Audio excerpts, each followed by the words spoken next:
revolt and threatened to kick the British out. But English General John Burgoyne has a plan to crush the uprising.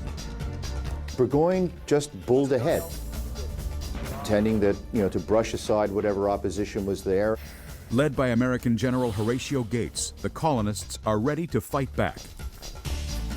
The two forces meet in a decisive showdown at the Battle of Saratoga.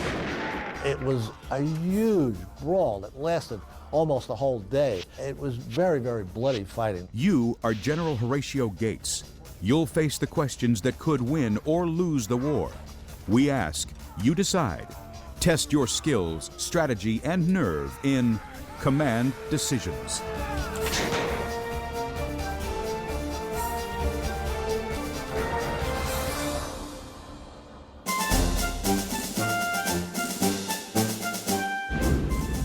On July 4th, 1776, America declares its independence from England. A year later, the British are struggling to regain control of the 13 colonies.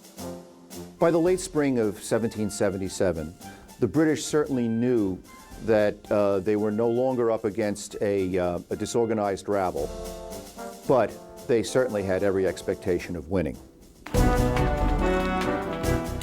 British General John Burgoyne has 8,000 British and German troops ready to march from Canada into New York. Burgoyne intended to come down from Montreal and reach Albany by winter.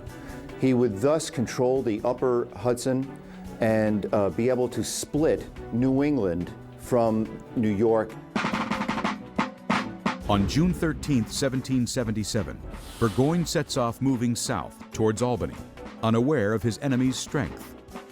John Burgoyne is a very well-prepared officer in many respects, but he seems to lack a very good grasp of the big picture and gets himself way in over his head.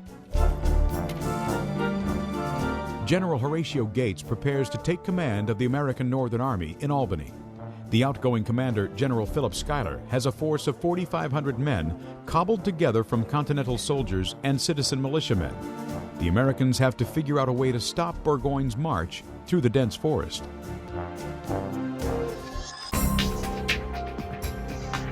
You're the commander.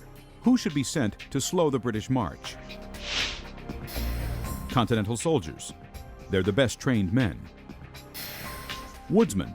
They can chop down trees across the British route. Riflemen.